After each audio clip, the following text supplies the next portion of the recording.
In general, I don't really even think about, you would probably say this is a kid's movie. I never think about that. And I don't think about it, it's a kid's movie that adults will like, or it's an adult movie that kids will like. I just think of it as like, for people. And one of the people that I really want to have like it is me.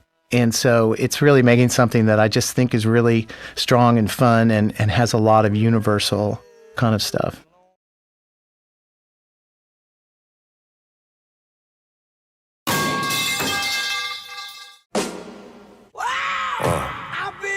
Hey gamers, Damon here. You know what this video is, my giant video essay about the Dogman movie. The movie has finally finished its theatrical run and has officially released to everybody. So, spoiler warning if you haven't seen it, and if you haven't, I definitely recommend it. And ever since my initial viewing, I just knew I had to spend an hour talking about it. I guess you could say that I liked the movie. So not only do I intend to telling you how much I love this movie, but to show off the amazing work, passion, and love from everybody who made it. But for those who don't know, Dogman is a 2025 computer animated film released by DreamWorks Animation, starring Pete Davidson, Lil Rel Howery, Isla Fisher, Ricky Gervais, and others, and written and directed by Peter Hastings, based on the popular book series of the same name, created by Dave Pilkey in the spin-off / spiritual successor to the Captain Underpants series, which also had its own movie release back in 2017. If you're a long-time viewer of my channel, then you probably know how much I love these books. Shameless plug! These books have been the biggest inspiration for my entire life, and I probably wouldn't be the man I am today without them. And I've officially talked about almost everything I can related to this series. It's been an incredible journey to get to this point, so I thought it's no better time to finally talk about why the Dogman movie is an underrated masterpiece. But before I tell you that story, I have to tell you this story. But first, a word from this video's sponsor, the officially licensed Dogman neon sign. These high quality neon lights serve as a high quality and cost effective gift and great addition to your Dogman collection. WMAT offers a wide variety of neon lights featuring many of your favorite Dogman characters like Petey, Cat Kid, and more. And for a limited time, using the link in the description, you can get 5% off your purchase by using code CrazyGamer50 at checkout. Light up your creativity now. Once again, use code CrazyGamer50 at checkout for 5% off your order. Thank you WMAT for sponsoring this video.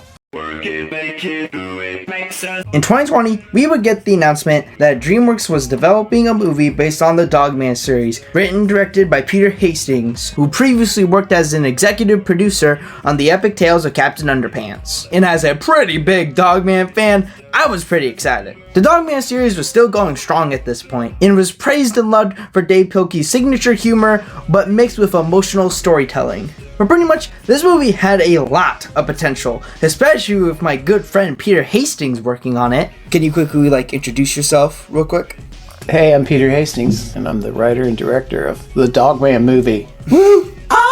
He's like the perfect choice to make this movie. I mean, he's worked on Dave Pilkey adaptations before. Well, the movie's been really fun to work on. I previously did Captain Underpants TV series, which I know you know that. So I got to know Dave Pilkey a little bit and work with him and work, kind of in that sort of Pilkey world. I really like his sense of humor. It's very close to mine. And then also where he goes kind of emotionally with the stories too. So I was doing a lot of TV, and then the studio wanted to do Dogman movie. I already had a relationship with Dave, so I came on to do the movie. It was very fun to have the opportunity to do the movie. I really liked the material, and just kind of had a blast doing it. And something important to mention is the current state of animation at this time. With the new decade, we started seeing a shift in animated movies moving away from the more Disney and Pixar inspired animation that prioritized realism, and instead a more stylized direction popularized by films like Into the Spider-Verse, becoming the new standard for animation. But something you might want to remember is how it wasn't just Spider-Verse that popularized this type of animation, as you can kind of credit other animated films for being prior instances of stylized animation.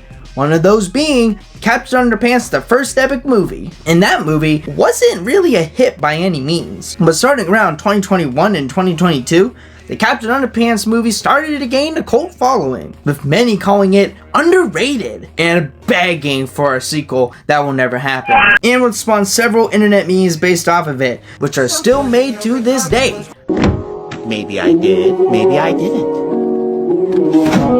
I did. It's been really fun to see happening, especially because I was one of the first people that started doing it.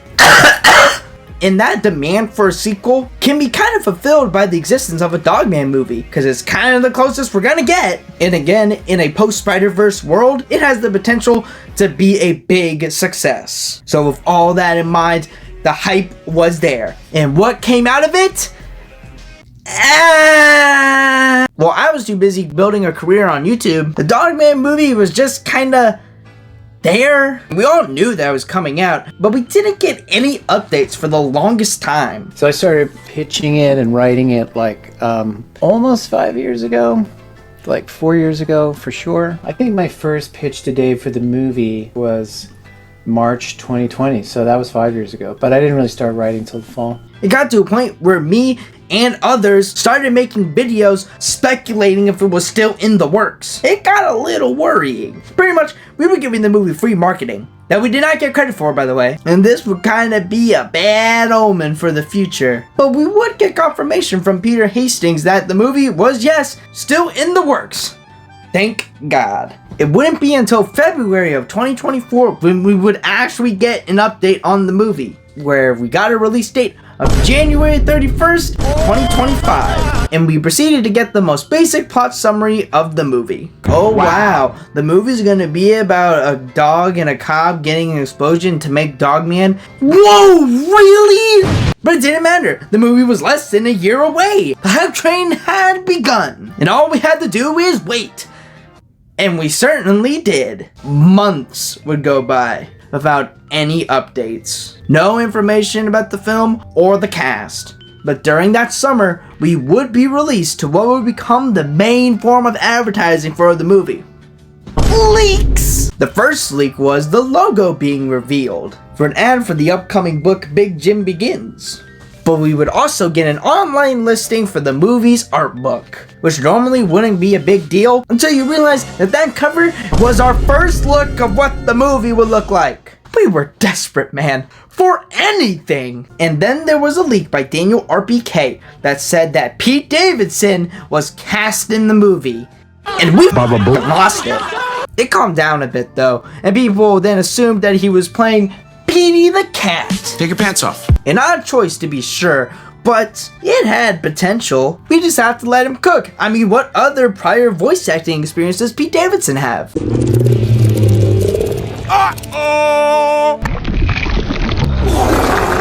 Oh, and also, we got Dogman's design leaked via a restaurant menu. What? Huh? September came by. You would get a leak saying that the film had a trailer ready to release that Tuesday, Monday, one day before the Dogman trailer. We would get a leak that would give us the first possible look at the movie's poster. We would then get a more in-depth plot synopsis for the film, revealing more of the plot and cast. Pete Davidson being confirmed to play Petey the Cat. So is this a dog? What? Is this thing a dog? And then the next day came. The trailer came out. And let's just say, it was fantastic. The animation looked amazing. Oh my god, the plot looked so cool. Oh, the cast sounded good in the roles. Oh, it was a dream come true. And Dogman was confirmed to be a silent protagonist. Yes! It was just a genuinely good trailer. And a lot of info for the movie was hidden from the trailer. So there was so much stuff that still had to be revealed. It was kind of fun when we put out the trailer originally. Little Petey was not in the first trailer, and a lot of the sort of comments we'd see were like, what, no Little Petey? But people who really know the books paid attention and they said, wait a minute, Petey makes Little Petey by using his whisker. And they noticed in the trailer that there was a time when he only had two whiskers on one side. So it confirmed for everybody, it's like, no, Little Petey's in the movie. He's definitely in the movie. And the fans loved it. We ate it up. And from what I could tell, it was generally well received by general audiences. It was great to see the response to the trailer when it first came out was really great, and people doing little reaction videos and freaking out. The common thing was like, hey, Minecraft, here's how you do a trailer. Of course, Minecraft has absolutely crushed us. Good job! We can only go up from here, right? Right? It didn't, because little did we know, that would be the only trailer we would get for the movie. I'm serious. We didn't get a second trailer ever. So for everybody coping for a second trailer coming out, Dogman Twitter pretty much had to market the entire movie by themselves. Because all DreamWorks really did was interact with the fan base. So that was really cool. But DreamWorks, can you please market your movie? All they would do was act like any other normal corporate Twitter account, where they would post these random videos of a Dogman mascot costume doing whatever that is. Oh, but the leaks didn't stop either. The second poster got leaked, which is even funnier because I have it on my wall. We would get shown some of the merchandise for the movie, like toys, plushes, in the Dogman popcorn bucket, revealing new renders for characters that we didn't even know were in the movie yet. We would later get a rare Dogman mini promotional comic, which you could only get by being a teacher or student if you ordered a book from the Scholastic's book club, which would show even more screenshots and characters from the movie. So it didn't really do a good job for marketing the movie because of how rare it was. So what was the point? Later on, Peter Hastings himself would create an Instagram account where he would post various behind the scenes information and photos, which was great to see. I liked every post, but it didn't really help market the film outside of the people that already were gonna see it. Meanwhile, over at DreamWorks, where they just casually dropped Little Petey's voice actor in a random Instagram post. Okay. We would also get a big interview reviewing a lot about the film's plot and characters, which, to be fair, made the film look even more promising than it already was. It revealed that Pete Davidson has actually read the Dogman books. You alright, white boy? But the biggest info that we would get was that the film's theme song was being made by Young Gravy. We reacted accordingly. The final nail in the coffin was the Dogman movie art book being leaked, because I guess some people got their hands on it a whole month before it came out. And yeah, it kind of spoiled half the movie. It was an amazing read for sure, but it kind of ruined a lot of the surprises. Kind of had to gaslight myself not knowing what was gonna happen. Oh, and by the way, the Young Gravy song got leaked. We were not happy. Hey, watch out, crime! Super fly, super good, shoulda, coulda, knew I would. January. 1 month before the Dogman movie, and surprisingly, the marketing actually got good. We got various behind the scenes videos with Peter and other members of the cast, which wasn't a second trailer, but what the hell, sure. We would start to see a lot more TV spots too, many of which were being filmed on people's TV or inside theaters, but eventually would be released HD slowly over the month. The marketing started to take full swing, with DreamWorks posting more clips and ads, and all the merchandise starting to roll out. We got an actual Dogman toy? Wait. And they had the highest honor a movie can have, getting a shitty Roblox collaboration, taking notes from Black Adam, I see. Oh, he was also part of Universal Studios for a bit. He's loose! But all of this kind of felt too little too late. Also, they posted an AI-generated ad. Twice! That was really bad. The final weeks came around. Dogman! Just a week away. The Young Gravy song dropped, and it took me over 100 listens, but I finally started to like it. And then it finally released. I wasn't invited to premiere. 0 out of 10, worst movie ever. But yeah, that's the entire production history of the Dogman movie. Build up to release was quite a ride, and I hope I was able to perfectly document what that experience was like. Huge shout out to Minions Fanboy on Twitter and Dogman Movie Leaks on Twitter and YouTube for posting many of these leaks and videos. And I also want to shout out everybody on Dogman Twitter, except for the DD shippers. I don't like you guys. And one thing that we can all agree on was that the marketing could have been a lot better. Like, come on. Only one trailer? Really, EA? Really? DreamWorks, we need to talk. If movies bombing left and right, it's kind of more important than ever to make sure that you have good marketing for your movie. And DreamWorks is no stranger to having box office bombs. It's a sick world we're living in. Sick! Dogman is literally the first movie post them shutting down their in-house animation studio, with animation now being outsourced, which might not be as reliable as they expected, because unfortunately, after the release of Dogman, the animation studio behind it, Jellyfish Pictures, shut down due to financial troubles. So it's really a budgetary concern to take the animation to another studio. So we ended up at Jellyfish, which was in London. It is a bit of the roll of the dice when you're using an outside studio. And then Jellyfish, unfortunately, not due to our movie, but just to the business in general, just didn't have enough work coming in. Particularly, as an effects house, because they did a lot of effects work. That totally has dropped off so much in the last couple of years that it's affected all these other business like effects houses and caterers, and it's kind of the financial way of the world right now is what's happening. The only explanation that we've received is some possible issues with the Dogman trademark. But yeah, it's pretty clear that DreamWorks did not have that much faith in Dogman. A lot of it has to do just kind of with where you are and also what they believe return on a movie could be. I mean, most of the market that I saw was pretty strong. I'm in LA, so if I go to, kind of a big mall, it was like they plastered that place. Maybe they did it because I live close. So I personally didn't have particular marketing issues, and so... But it just sucks because this movie really could have been a big hit, because Dogman is still really popular. This is like children's Bible. I'm assuming this movie had a low marketing budget. It only had a total budget of $40 million, but the marketing did the film so dirty. People didn't even know it existed the week it was coming out. And it didn't help either that it would release in other countries of the world way later than America, as far back as April. But to be fair, Cats Underpants also didn't have good marketing. I said I played these games before! In fact, it probably had worse. Have you guys rewatched the initial trailer for the Captain Underpants movie? It kinda sucked. And that movie had a budget of only $38 million.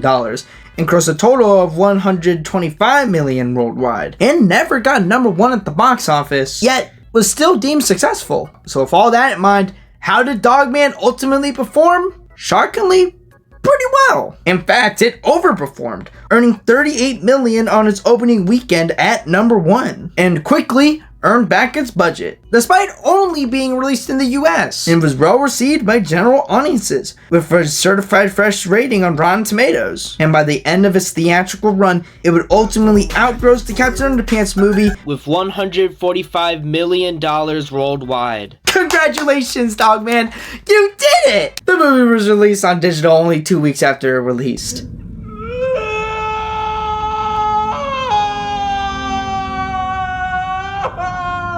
But yeah, despite all the odds, Dogman did pretty well, which probably goes to show how popular these books still are. The movie opened really well the very first weekend, and that was such a fan base kind of thing. Because generally with Dogman, it's like people, they either haven't heard of it or they're freaks about it. So it's like with kids, or I would talk to adults and I would say like, oh yeah, I'm working on Dogman, like their jaw drops open, and then they would say like, oh, my kid sleeps with his books, and it's just like they have all of them and they've read them over and over. So it's very fun that the reception from the fans of the books was really, really good. In general, the sort of, if somebody got on board with kind of the arc crazy energy, the reviews were all good. The ones that weren't so good were sort of like, this movie is very frantic. I wanted to do a thing in the beginning of the movie where Sarah Hadoff ends up interviewing an old guy who happens to be grandpa, and he says like, I don't like these movies, they're too crazy and go too fast. I like movies that are boring and everybody dies.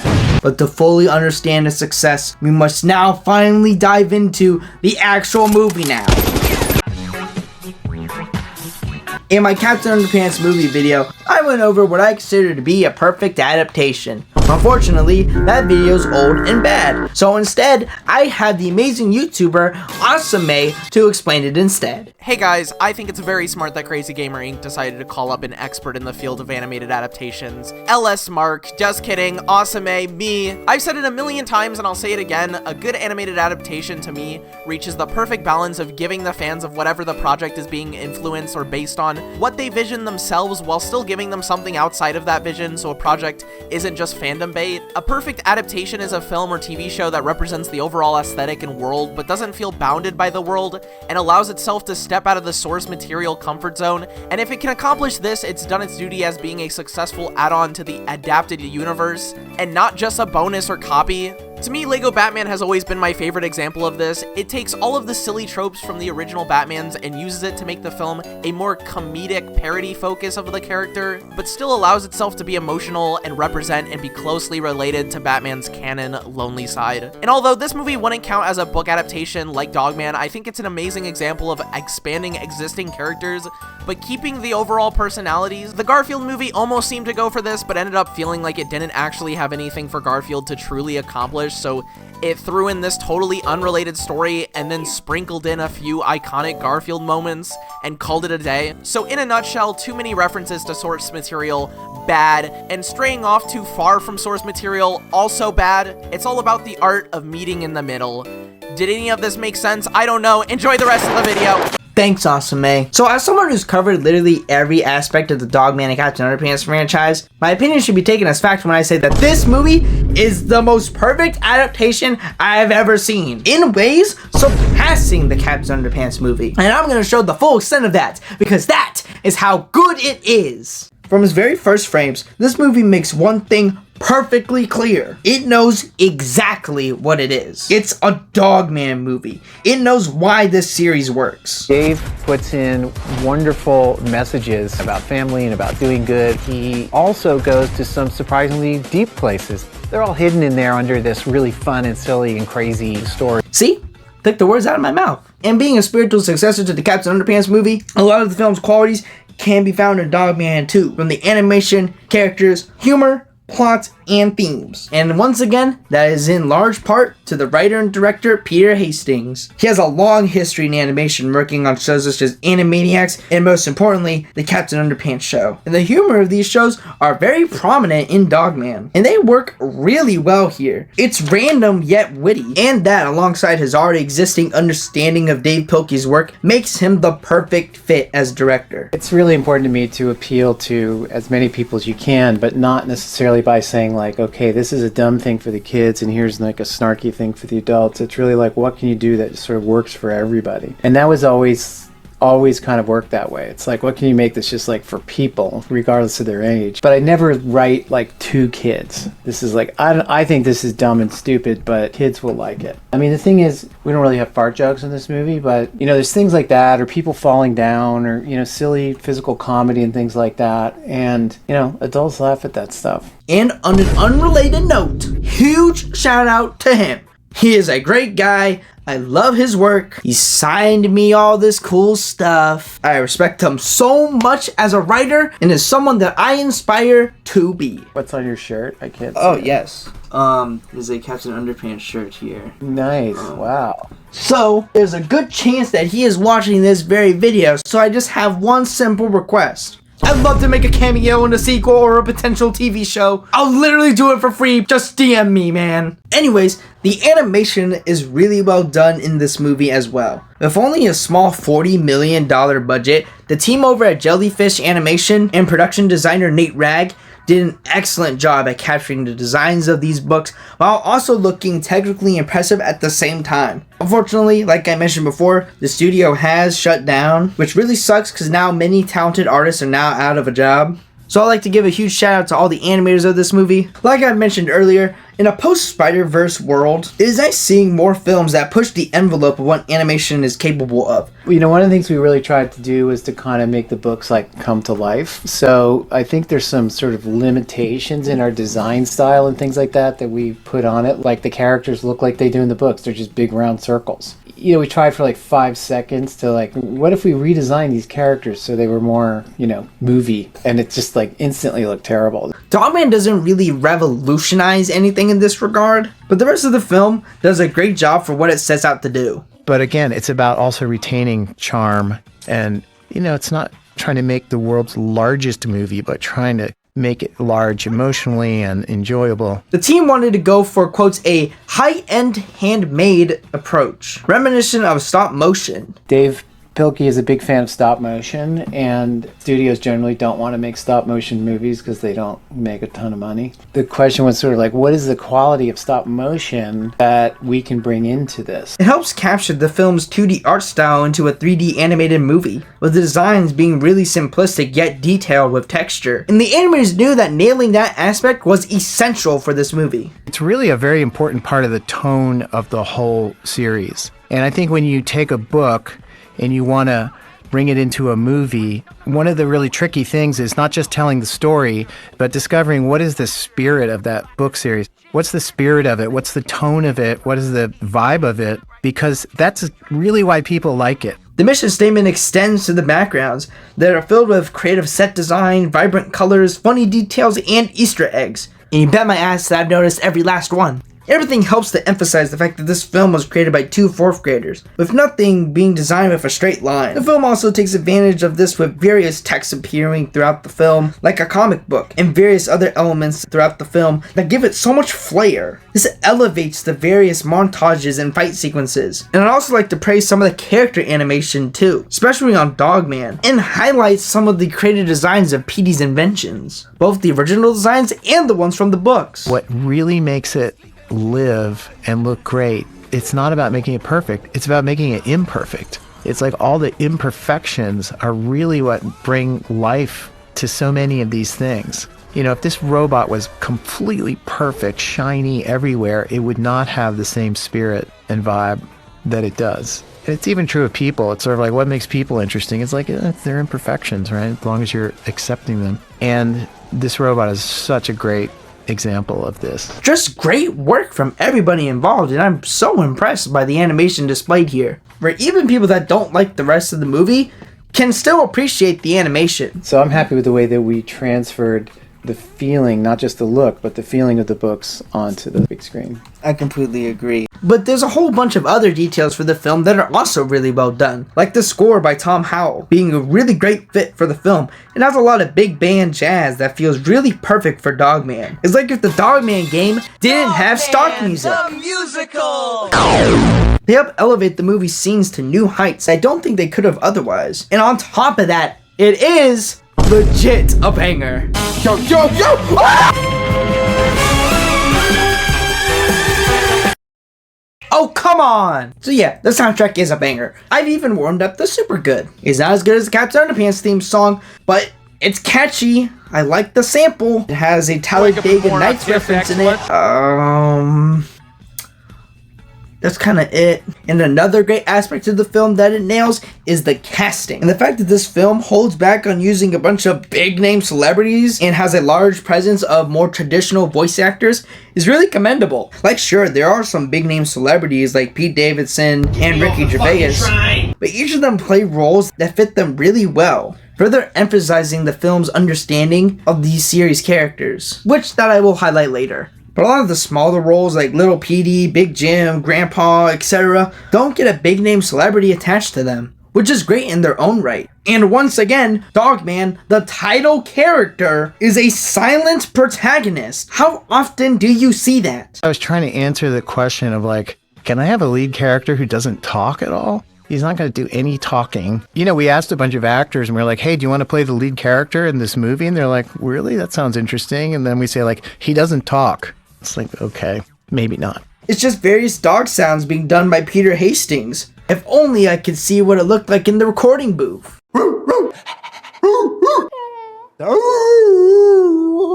But all this adds up to an already solid story for the film, mainly adapting the first 3 and 7th books. This particular story is primarily from the 3rd book, and I chose that one because I think it's where the Dogman series really becomes its own. The first book is kind of feels like an offshoot of Captain Underpants, and the second one is more Dogman, and then the third one introduces new characters and new situations, and I think it kind of really locked in. Amazingly, and this is unusual in an animated movie, we pretty much made the story that I started out with.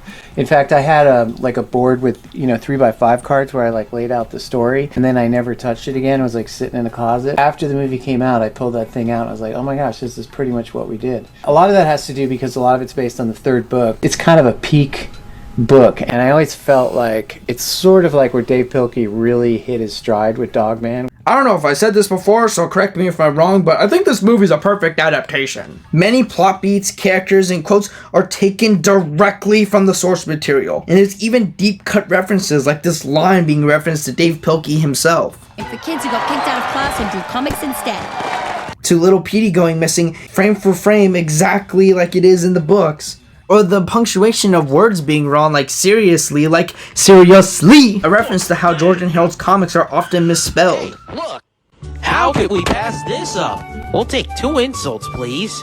You'll take what we give you, pizza pants. Pizza pants? Is that really the best you can do? We're just warming up. You twinkle 2 salad spinners. Go sit in the puddle, you 2-eyed taffy tigglers.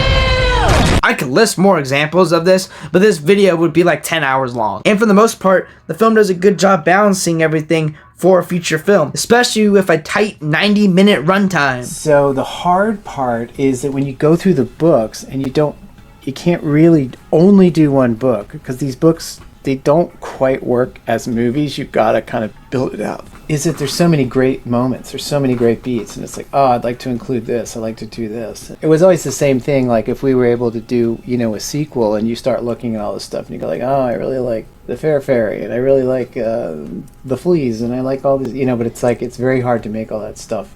I don't think there was really much that we were gonna do that we took out. That didn't really happen so much. Sure, sometimes the movie does feel fast-paced, and it won't work for everybody, but I wouldn't call this movie rushed, as this movie knows exactly when to slow things down and lets emotional moments hit. I wanted the movie to be intelligently silly. I wanted it to be ridiculously cool.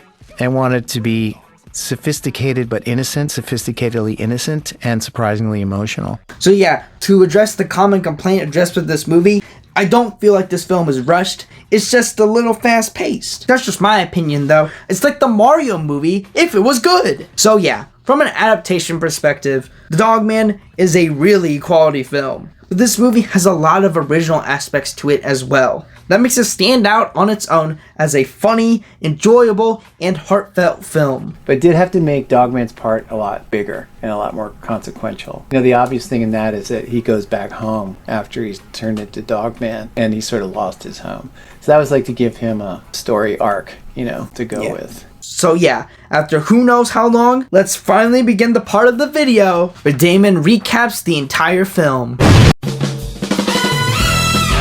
The film begins in the middle of a police chase after Petey, the world's most evilest cat. Hey, look at that, it's my signed poster. We get quickly introduced to our main heroes, Officer Knight and Greg the dog, 2 of the best cops in the police force. I love how in the middle of this fast-paced scene, the movie does a good job at establishing the world, the relationships between these 2 cops, and the rivalry with Petey, played by the amazing Pete Davidson. Bacon, bacon, bacon. Who is so good in this movie, where it's not that much of a stretch to say that this is the best performance of his career. I mean, it's not saying much. You've been inside me. Anyways, after they land in an abandoned building, Petey plants a bomb to destroy them. Because you see, Officer Knight is a tough cop, but it has no brains, while Greg the dog is smart, but it's stuck in a dog's body. So killing them both is the perfect idea. Unless they combine somehow, but like that would ever happen. What? Can I have tomorrow off? Shut your fucking mouth! I love how this scene subtly shows that Officer Knight is kind of an idiot. Answer me! This movie does a great job at quick characterization and setup, which might be why I love rewatching this movie so much, and why I don't mind its fast pace at the beginning. Anyways, because of his stupidity, they failed to defuse the bomb. Officer Knight and Greg the dog are quickly taken to the hospital, unsure if they will survive. But when all hope seems lost, the nurse lady comes up with the perfect idea. What if we sew the dog's head onto the man's body? And with that, Dogman is created. Dogman! He said it! So we then get a news report of Dogman's first days on the duty by Sarah Hadoff, played by Isla Fisher. Nice detail having her played by an Australian actress. Nice. And Chief, played by Little Rel Howery. Yo, yo, yo! I didn't know you got money for second place. Hey, man, what the hell you doing here? Why don't you enlighten this fool, Sea-Dog? And we get some quick world building and meet our main characters, who I really enjoy and have actors that play them really well. In this quick scene alone, we get to see the dynamic between Chief and Sarah. She's dead too. She has very good hearing. We also get to see that Flippy exists. And also that Chief has a crush on Sarah Hadoff, which definitely isn't forced in the movie at all. But I'll let it slide because Chief is really funny in this movie. This movie knows ball when it comes to its characters, even the ones I didn't originally care for. I vastly preferred the mayor in this movie because instead of being annoying, she turns me on. Even the characters that are different from the books, like Sarah's cameraman Seamus and Millie, are still enjoyable in the context of the film. Like Petey's butler is a woman and constantly trolls him throughout the movie, and it's just a really funny running gag. But then there's the main character, Dogman, and I just adore what they do with him in this movie. The books have an issue where they often sideline him as the main character, but in this movie, they actually do a really good job handling that. We get the scene where Dogman goes back to his old house with Officer Knight, all empty, as Dogman reminisces on his old life he once had with Officer Knight as a normal dog. And then the real estate owner comes in and tells Dogman about how Officer Knight's girlfriend has already moved on and the house is being sold. Only thing left in the house being his old ball, his Greg ball, in which case the lady uses it to trick Dogman to get out of the house. That shows something that the series has never done before, the loss of Officer Knight. And this was intentional. So when I got into the story, it was really about how to get Dogman a little more centered in the story. And part of it was what happens when you become a half man, half dog. And it turns out that he sort of lost his old life. And this gives him some drive through the movie to find a new family, basically. This movie does a really good job at exploring Dogman in such a sympathetic way that makes him really endearing. In fact, Dave Pilkey himself said in an interview by Dorian's World that this is one of his favorite scenes in the movie. I think one of the surprises was an early scene where Dogman revisits the house that he and Officer Knight used to share together. And it was kind of emotional. It was really a good scene. It made you feel a lot of empathy for Dogman. And having Greg's ball symbolize his old life, mwah, chef's kiss. Bravo, Vince. Dogman, we just want to keep that tennis ball alive. It's so important to him. You know, the tennis ball obviously is like a representation of his old life, his old family, back when part of him was Greg. And there's more scenes like this throughout the movie, exploring the main theme of abandonment and how it affects the characters throughout the story. Anyways, after Millie picks up Dogman, she takes him to the chief's office, who's jealous of all Dogman's new popularity. Dogman's here! But Dogman now must go and arrest Petey, who, after firing his butler, plans various ways to defeat Dogman. So with that, we get the Dogman arrest Petey montage. And I just love this scene so much. It's just a quick fun montage filled with so much fun gags and Easter eggs, alongside the banger score. Petey first chases him with a vacuum cleaner, reference to Book 1, Chapter 1, which Dogman leads into the ocean, who sucks up water and explodes, capturing Petey and sending him straight to cat jail with his fellow inmate, Big Jim. Shut it, Big Jim! The next day, Petey tricks Big Jim to help him escape, and with that, the cycle repeats. Mayor yells at Chief, Petey creates a new invention, this one being a reference to the game Mr. Bones on the Sega Saturn. Dogman stops Petey, sent back to cat jail, then escapes again. Control C, Control V. We end the peak montage with Dogman becoming the beloved super cop we all know and love. And even plays piano for the old folks. But remember guys, this movie has plot and stuff, so we should probably go back to that. So after that montage, the plot kicks in after Chief plays with Dogman's balls. Go get it! But the fun's cut short when Mayor arrives and... this was my awakening, guys. Chief is one lucky guy like, don't yell at me! It should have been me, not him! I want Dogman off the Petey case. ASAP! You know what? She is right. We should have Dogman off the Petey case. Oh, that's not fair. Here, call this number. Life's not fair. What? I also want to mention that is one of the best jokes in the movie. And of course I gotta mention that the number on the card is a real phone number that when you call it, you get this. Life's not fair. Life's not fair. Life's just not fair. I love this movie so much. But with that, Dogman is officially left off the Petey case.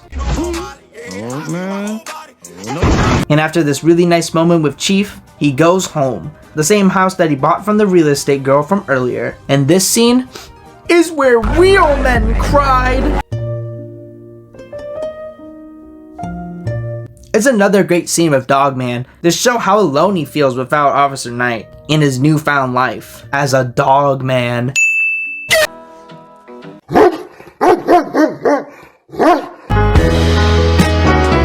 Slower emotional moments like this are sprinkled throughout the entire film, and they work so well. Anyways, we cut to Petey, who's escaped from cat jail. They'll never find me here.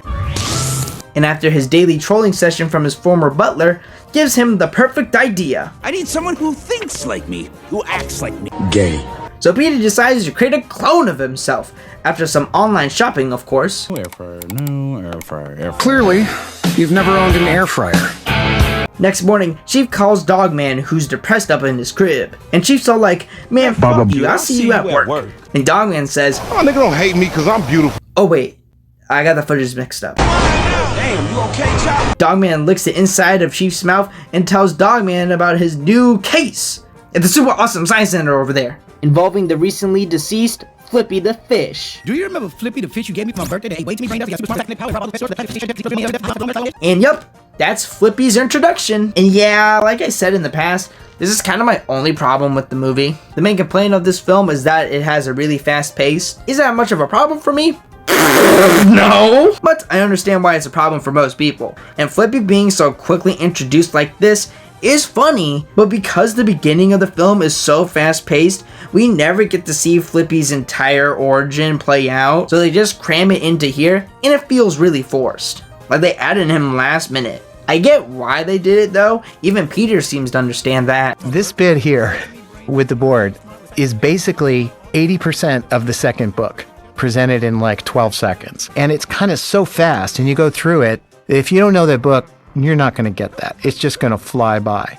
But if you know the book, it's going to be this wonderful little moment of seeing it happen incredibly fast. So I just thought it'd be worth mentioning. So then Dogman rolls around in his dead body, and he gets taken to the super awesome science center over there, where the scientists have rebuilt him as part cyborg for future experiments. Here's a video all about it that my daughter made. Oh no, I don't want to spend the rest of my life in here. Shut up, you stupid clone. We're in here because Dogman has an acute sense of smell, and you smell like shit. But as Sarah's interviewing the event, Petey overhears them talk about Flippy on the TV and forms a new plan to steal Flippy, bring him back to life at the nearby living spray factory to destroy Dogman, who coincidentally enough is monitoring Flippy and will lose his job if he messes it up. Petey then immediately steals Flippy, while Dogman's not looking, of course.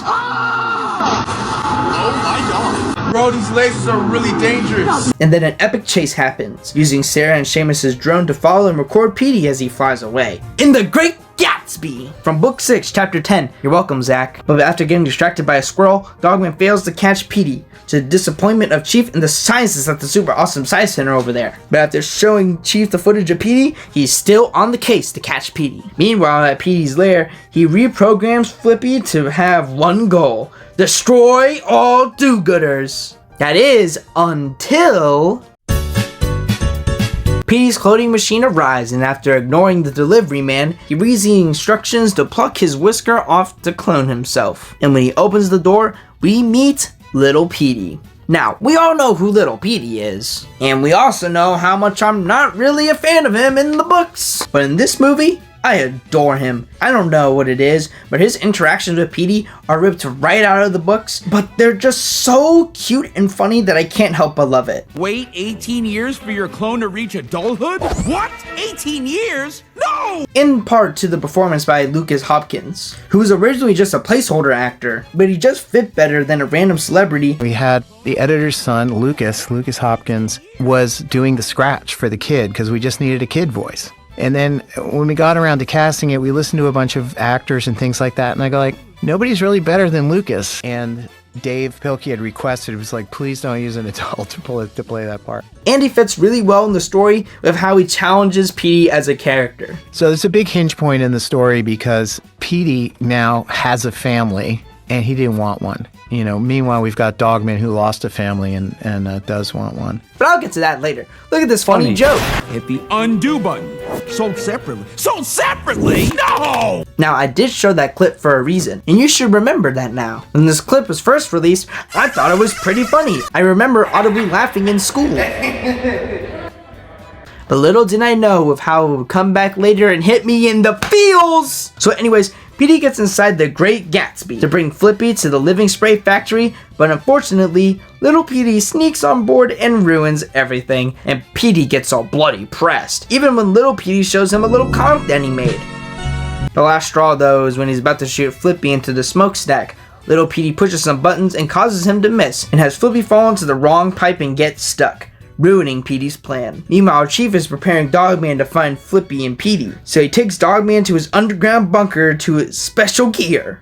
Bruh. This whole scene is just an extended bit for this one joke. I really like it. It is completely pointless, and that's why I find it really funny. Meanwhile, Petey tries to sell little Petey and get rid of him once and for all, but that doesn't really go well in an absolutely hilarious scene. I think I'll call you Poo-Poo Head. How much is a free kitty? But then, little Petey just disappears, giving Petey the perfect opportunity to abandon him. But when little Petey comes back from losing the bathroom, he's left all alone, his papa nowhere to be seen. He walks alone through the night, with nobody in sight. Out of luck, he sits in his little box in the middle of the road, where Dogman, who's spying on Petey, sees him, about to get run over. In an act of pure kindness, decides to risk his job to save little Petey's life. Unaware of his connection to Petey, Dogman decides to take little Petey home and take care of him. In contrast to Dogman's previous scene in his house, where like little Petey was sad and alone, both characters are now happy and are trying to take care of one another, and together they both fall asleep. How cute! Petey, on the other hand, is initially thrilled to be away from little Petey. That is until he reads the comic that he made earlier. Papa and me. But despite the sweet comic, Petey refuses to show any empathy for his clone, keeping true to his evil ways. In contrast to little Petey, who the next morning bonds with Dogman, who shows him the love Petey didn't, in a really nice montage. I'm gonna run away and no one will ever see me again! The montage plays, set to the track Best Friends. An absolute banger, might I add. We see the two as they enjoy life and take care for the people of the city.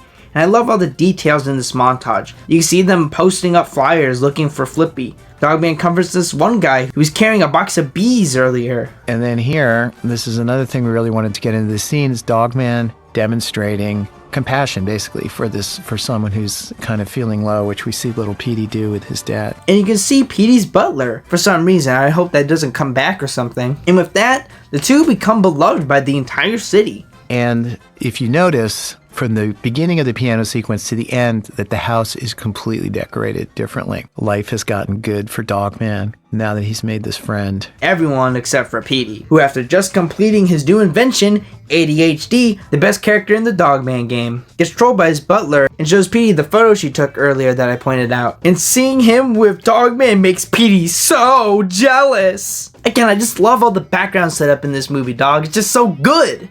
Like ADHD's appearance is foreshadowed by his parts being shown in Petey's lab earlier. Like, damn man, this really is the best movie of the year. Keep in mind, I wrote the script before I watched Sinners. So anyways, out of jealousy, Petey has ADHD scan little Petey's comic, and together, they immediately find little Petey and quietly steal him from Dogman's house when he's asleep. Little Petey wakes up unaware of his current situation and gets taken back to Petey's lab. But on the walk home, we get this seemingly ordinary scene of little Petey appreciating the world around him. Petey then mocks little Petey's optimistic view of the world, thinking that Dogman must have warped his mind somehow. On paper, this scene is just here to showcase some of the themes of the movie. And it is! But if you're a fan of the books, you know exactly what's gonna go down later.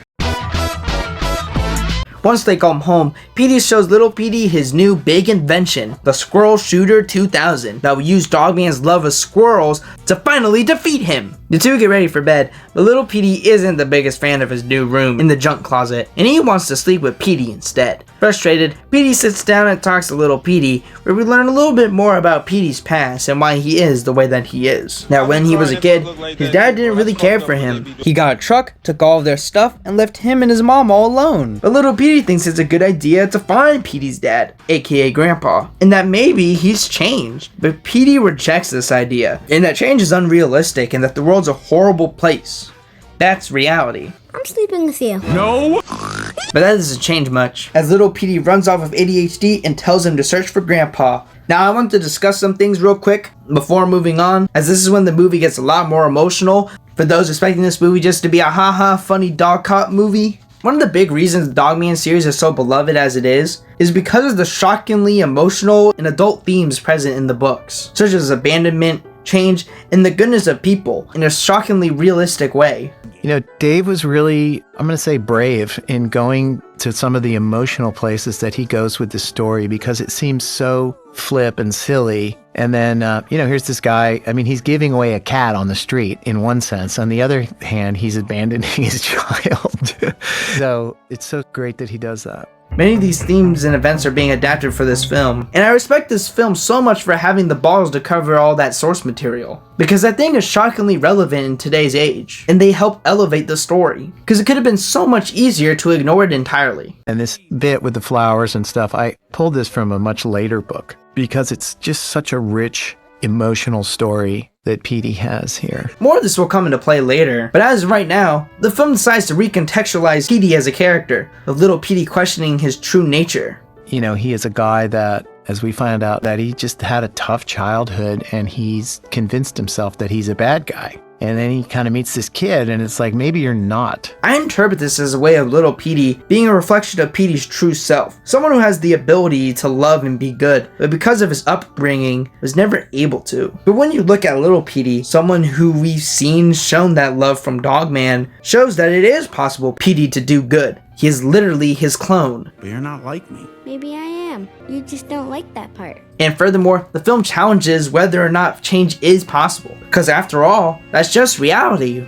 right? Meanwhile, Dogman wakes up and realizes that little Petey has gone missing. And the next morning, calls Sarah to help look for little Petey. And together they revisit various shops, and definitely isn't foreshadowing things that will happen later in the film. Meanwhile, Petey watches Sarah on the news searching for little Petey. Ready to finally destroy Dogman once and for all, the doorbell rings. It's ADHD, who's found and brought over Grandpa, played by Stephen Root, who immediately insults both of the Peteys, proving that maybe Petey was right about his dad. I remember everything about my father. Real man. And I think that Grandpa's inclusion, although pretty brief, does help elevate the film. As we see in his few scenes, he hasn't changed at all, trashing their house and suspiciously measuring Petey's stuff. And worst of all, stealing their peanut butter! And it works because Grandpa is a very realistic character, as there are people in this world that act a lot like him and are not good people, who do not change. That guy abandoned me! Do you have any idea what that feels like?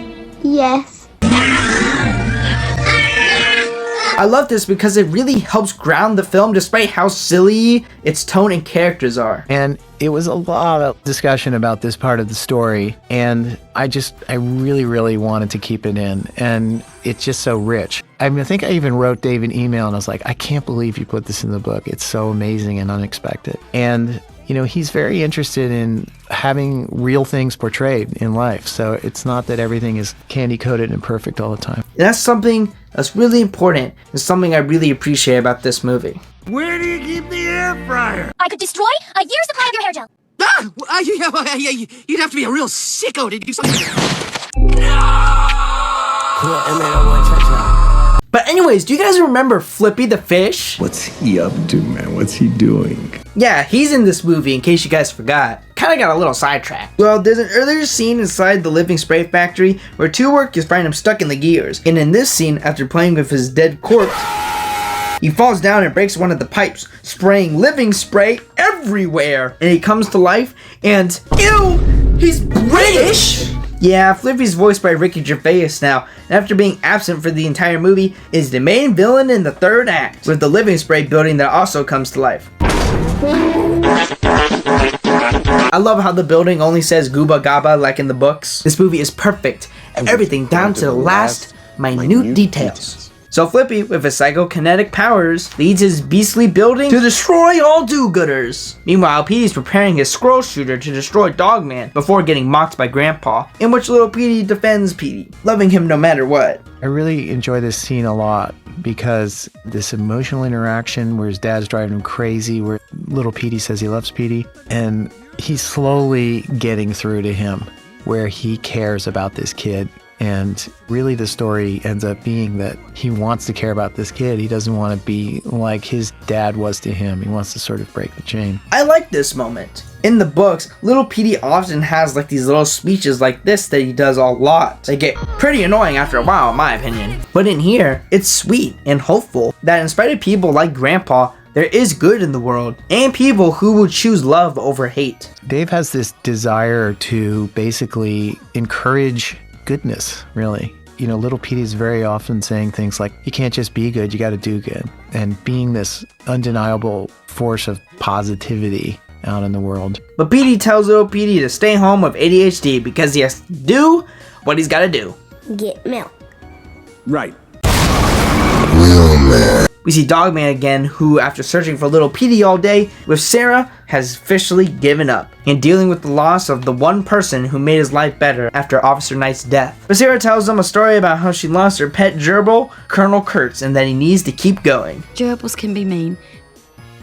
And thus, Dogman gets back up and knows to keep going no matter what life throws at him. Something that he'll need to take literally as Petey pulls up blasting Fetty Wap on his GBL speaker and starts the film's epic climax.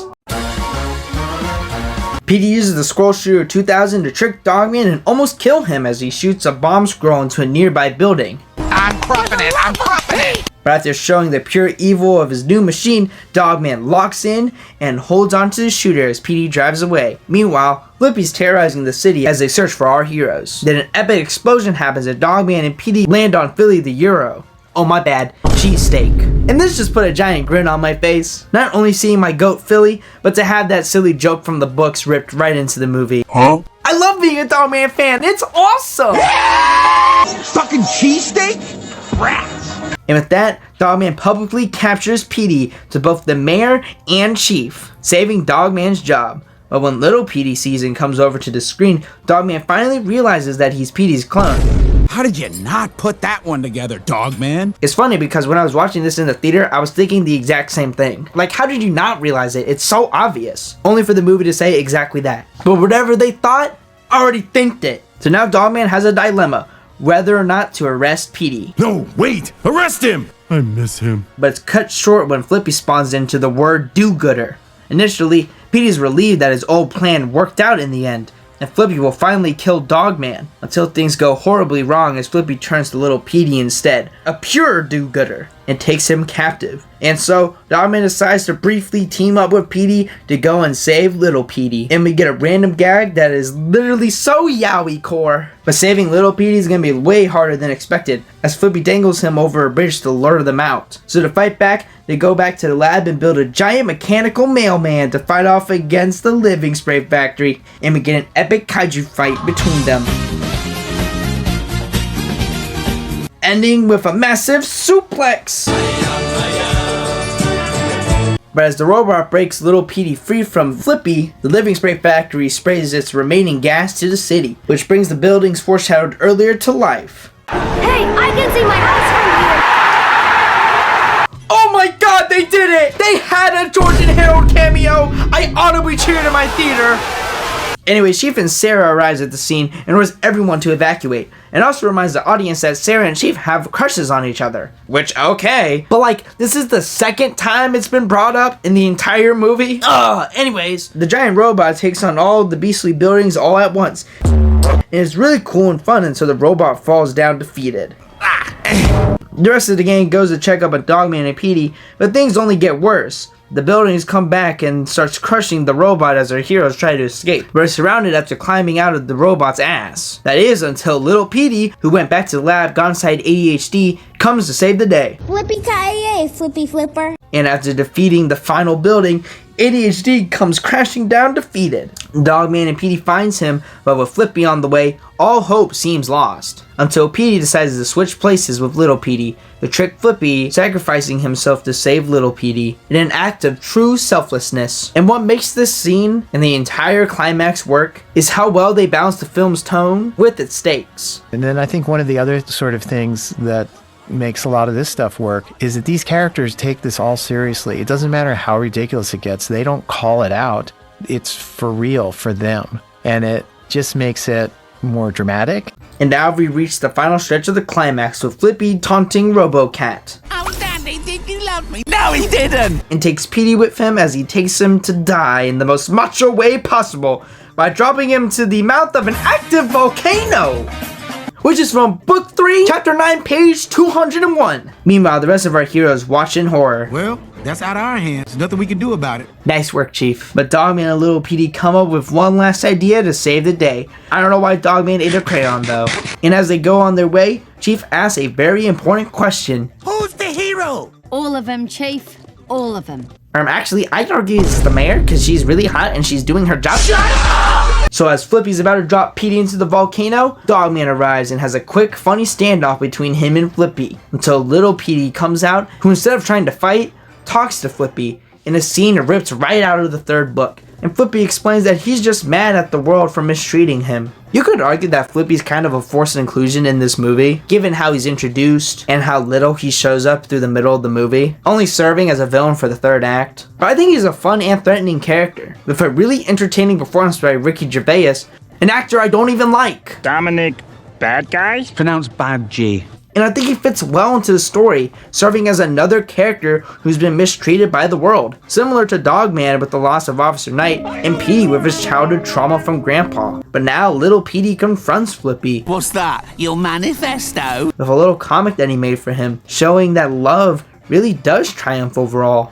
Ugh, that's so corny. But as Flippy turns good, his evil powers fade quicker than the low taper fade meme, and accidentally drop Petey into the volcano. But Dogman inside the squirrel shooter is ready to save him, but out of ammo, he only has one thing left to use, his old ball. The only remaining thing from his old life. Yet, he shoots it out of the cannon, hit ADHD away from the volcano, saving Petey's life. And I love this moment, showing Dogman letting go of his past to keep moving forward like Sarah said. Hold up.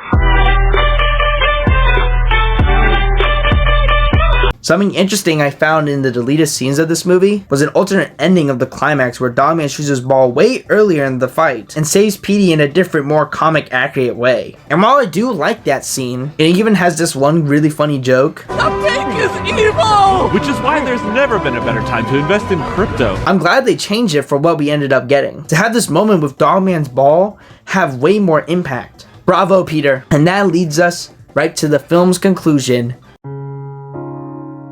The first ending we get is Chief's ending, who goes to arrest Flippy.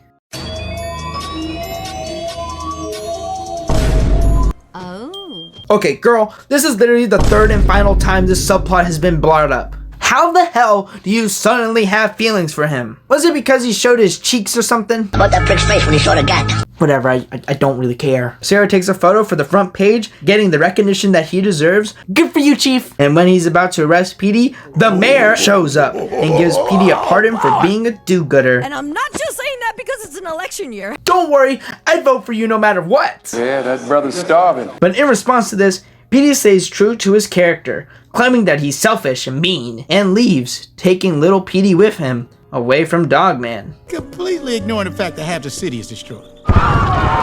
And this perfectly leads to the film's second ending, Petey's ending. As Petey walks Little Petey home, they see Grandpa laughing away in a pickup truck, which can only mean one thing, something that longtime fans would have seen it coming a mile away. Grandpa stole all their stuff, leaving Petey's house completely empty. The only thing he didn't take was Little Petey's comics. It's just real. That just happens in life. And they're just some people that aren't necessarily going to be the way that you want them to be. And a lot of people can relate to that. It doesn't mean that things are bad, but it's the recognition of, kind of a real life situation. And it's amazing, though, that he got it into these books. And I was like, we got to do this. And then we reach the big ultimatum for Petey's character. Undo? The film has explored Petey's character and questioned whether or not he can change. So what does Petey do? Never. This is my favorite moment in the entire film. Using a throwaway gag, something you probably forgot happened at the beginning of the film, suddenly coming back as a final test to prove whether or not Petey has changed, is simply brilliant. It's a big, big moment for Petey because his dad didn't change. And he's just talking about how people don't change. And then he's really has this realization that I don't want to be that guy. And with that, Petey has changed. But with the depressing situation at hand, Petey then decides to take Little Petey over to Dogman, the only home he has left. And as they walk together, An upset little Petey, with his optimistic view of the world put into question, acknowledges the reality of the world around him. In a scene ripped out of the 7th book. The two stop and sit down, looking up at the stars, and Petey, after all of his character development, says this: "The world has a lot of problems, but it can never be a horrible place, because you're in it." A message and quote that I find so meaningful, and increasingly true as more time goes by. It's an incredible piece of advice. And that works on bad days, it works on good days, it works in so many instances. And it's just so worth saying. Leading us to the third and final ending, Dogman's ending. We cut back to Dogman, back in his home, alone once again, until Petey knocks at the door, who despite being arch rivals, allows little Petey to visit him sometimes, to the joy of Dogman. So TLDR, they're divorced parents. Epic! Before Petey leaves, he gives Dogman a new ball, with his name written on it. Brought that dog, man! What the dog doing? Bringing Dogman's character arc full circle. And as Dogman and little Petey bond howling, Petey walks back to rebuild his lab, picking up the polluted bottle and to hold the dead weeds from earlier. Which is really kind of the richness that I love that Dave has in his books, and that the feeling that I get watching this part is something that I enjoy so much, you know, as a moviegoer. And a very simple message of like, it's going to be okay. With everything wrapped up, the three come together and the film ends. Oh wait, I didn't make a Venom by Eminem joke. Building shows up and he plays Venom by Eminem. I got that. The credits roll and ends with Super Good by Young Gravy. Yeah, we're done. And with that, that is everything I have to say about the Dogman movie and why I love it. I hope you enjoyed this video, and if you didn't, still like and subscribe. Of course, everybody's entitled to their own opinion, and I know not everybody loves this movie as much as I do, and that's completely okay. It's not perfect, but to me, it's all I wanted it to be. It means so much to me, and that's my opinion. And I hope with this video I was able to explain why. And if you have a differing opinion on this movie, well, I hope I was able to shed a new light onto it for you to appreciate it in a different way. This movie means so much to me, and I adore almost everything about it. And all I wanted to do was share that love to the world. But I'm not the only person who loves this movie. So let's hear what they think. Okay, like I said in my video, I really liked Captain Underpants. But yeah, I really liked the Dogman movie. I thought what they did with it was so cool. They mixed the silliness with some emotion, but not in a way that it felt too overbearing for any part. Okay, so the Dogman movie for me personally, and also in regards to my brother, me and him grew up reading the Dogman books, and now that it's actually like released, and once we heard that the Dogman movie would be something that was actually going to exist and release, it was just insane to think about. Seeing Dogman on the big screen, it's still a surreal feeling, and the movie lived up to its expectations. As a Dogman YouTuber and just a longtime Dogman fan, this movie honestly felt like a dream come true. It wasn't just about watching my favorite characters come to life on the big screen, but truly seeing the same perfect blend of laughter, chaos, and heart that made me fall in love with the books in the first place. So I know Dogman from the Captain Underpants books. I remember since they were hard to find here where I live, which is Peru. I really liked them a lot. They were like a huge comfort for me during the pandemic. And around 2021, I found out there was an online fandom. It was really a nice thing for me at the time because I was struggling during the pandemic, and Dogman gave me sort of a safe space to express myself. I would continue being a Dogman fan for years, and I remember vividly that one time I was looking through my friends' stories, and they were talking about the Dogman movie, and that was like truly something that revived completely my hyperfixation on Dogman. Okay, so it's crazy that someone like me could be a fan of Dogman, right?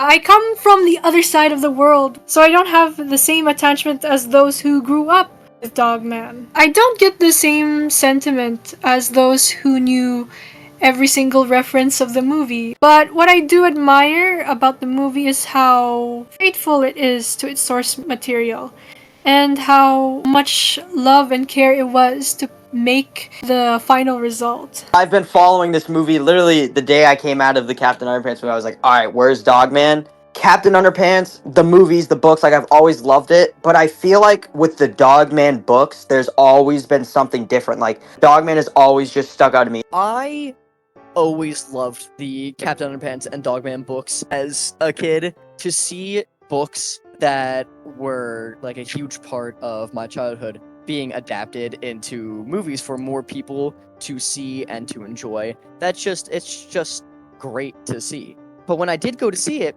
it was a lot more emotional than I thought. I thought that the movie was really good. One of the better DreamWorks movies in recent memory. I thought it adapted the books really well. Well, I've been a fan of the Captain Underpants books for most of my life, even to where I met the author back in 2012, so obviously I was gonna be a fan of the Dogman books. And the movie was a really good adaptation. It's super faithful, the animation captures the art style extremely well, the voice actors did a great job. Really, it's just a good movie across the board. It really feels like DreamWorks didn't just adapt Dogman, they captured its spirit.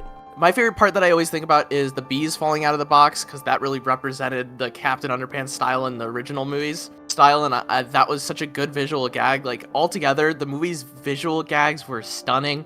I remember the whole time of hype before the movie came out. It was really amazing because the fandom started to grow a little bit. It wasn't that big like how it is now after the movie released, but it did start to gain fans, especially as more stuff leaked about it. Following this movie's release, and again, like I found your channel, and I started doing my channel and started posting about Dogman and stuff like that. Like, this franchise is just absolutely meant the world to me. I'm a fraud, okay. I've not read any of the books before this. I didn't really know anything going into the movie. I barely even saw the trailers. I just said, I like the Captain Underpants movie, and I'm going to see this so that maybe it'll make money and they'll make another Captain Underpants movie again. So I sat down, and I did not expect that it would make me tear up, for one thing. I mean, I'm kind of the resident Harold Hutchins expert in the state of Indiana. It didn't really click for me. It's like, oh, I kind of had to remember this is supposed to be written by a child of divorce, and this is how he copes, and I'm seeing his big movie production. I went to visit my friend when the movie came out so we could watch it together in the US. I really, really loved it. I would shake my friend around when I got too excited. I almost cried a couple times because I was so happy to just be there and watch the movie I've been waiting for since like 2021. What made this even more meaningful for me was getting to meet Dave Pilkey himself, the amazing mind behind Dogman. Talking with him about the movie and hearing how proud he is of this adaptation was very special, especially knowing how personal these stories are to him. Seeing this movie like genuinely for a while just like genuinely made me happy and genuinely made me feel like a little kid again. Obviously the movie has flaws, but I think as a Dogman movie and the message that the movie's trying to put out to everyone, I think they did it perfectly. I did not think that I was going to be invested in the story and then the characters. I thought it was just going to be like a silly, fun, like little animated movie. But no, it was a really well written, really well directed, and like emotionally driven movie. I don't know, it made me feel things. I didn't expect to feel things from the funny haha dog movie. I really didn't. I mean, I'm not like the #1 Dogman fan, that's not me. I've only read the first few books, but I really liked it and I thought it was really good. And it really captured the energy of the books. Just a lot of appreciation for the Dogman franchise, which I really, really like. Like a labor of love and dedication. Something similar to how I felt when I first discovered the first epic Captain Underpants movie. The Captain Underpants movie was also able to do that, but, there were just certain aspects of it that it was almost like you were just watching the book brought to life on the big screen. It felt really special to be there. And like, it was unbelievable for me to think that there was an actual Dogman movie that existed after all those years of waiting. It was kind of crazy. Also, seeing the fandom grow felt unbelievable because of how small it was before. Petey is one of my favorite antagonists of all time now. I'm gonna be 100% real, 100% true, authentic, and real.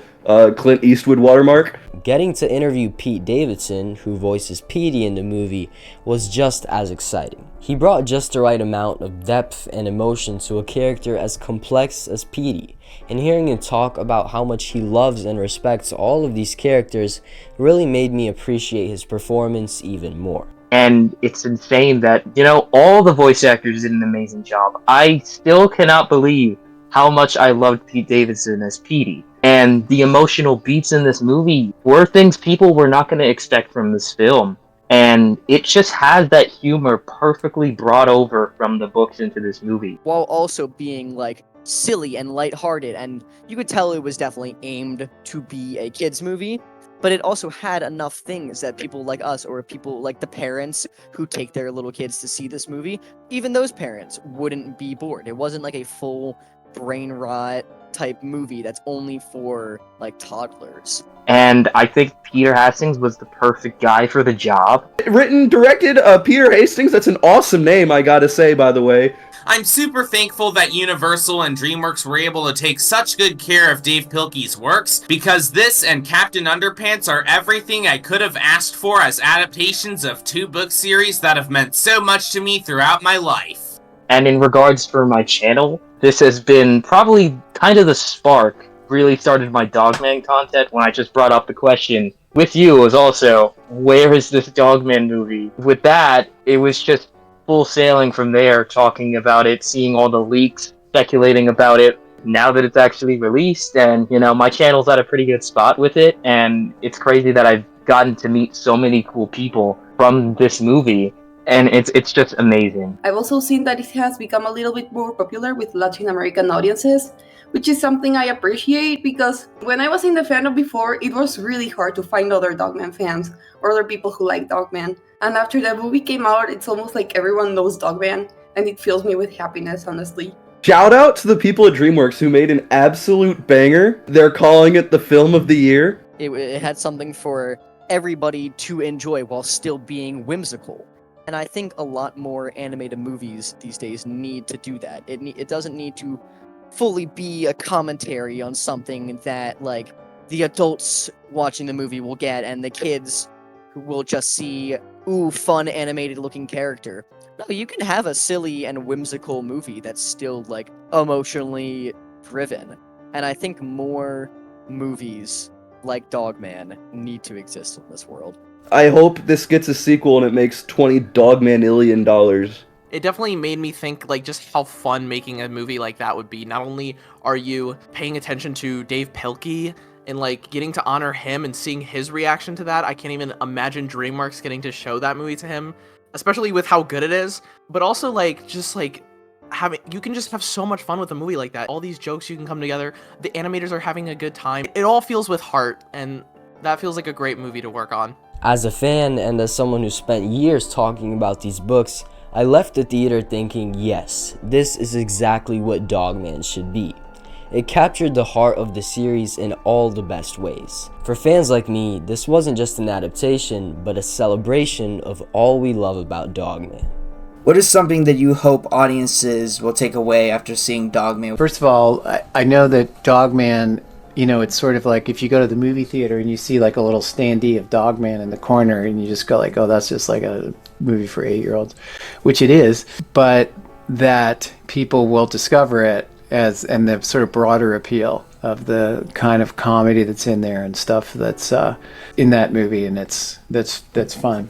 The other thing is the sort of emotional story that happens in there with Petey. You know, the thing is, if you read the books, it's like all the really good stuff is Petey and little Petey. And he had a tough childhood, and he's like doesn't want to be a good guy, and he has this experience of meeting this kid and kind of learning, not specifically from the kid, but by learning about being with him and stuff like that. And you know, where he goes at the end of the movie is just really kind of special to me. And I always felt like that message at the end, you know, little Petey is expressing dismay at the world, and the big Petey says, you know, the world has a lot of problems, but it could never be a horrible place because you're in it. I just love that sentiment because I think it works on a good day and it works on a bad day, and it's just appreciative of, you know, people around you. So I like people to carry that message away for sure, and obviously to have fun.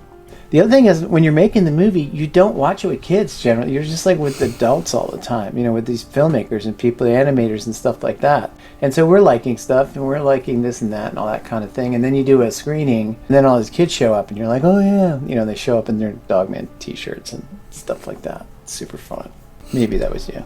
To wrap things up, it would be a shame if I didn't ask, do you have any ideas or any plans to make a follow-up, whether it be a sequel or a TV show for Dogman? Yeah, I mean, anytime if you had a good time doing it, you're hoping you get to work on a sequel. So it's always a conversation that's going on. You know, it's probably a good chance because the movie did well and people liked it. So yeah, we'll see. So the Dogman movie is not perfect, but it didn't need to be. Not everyone's going to love it. Not everybody's going to appreciate it, but that's okay. It doesn't need to be. Because to me, and many others, the Dogman movie is perfect. It's everything we could have wanted and more. So to end this video, I just wanted to say thank you. Thank you, Peter Hastings. Thank you, Dave Pilkey. And thank you, DreamWorks. But for the love of God, please make a sequel.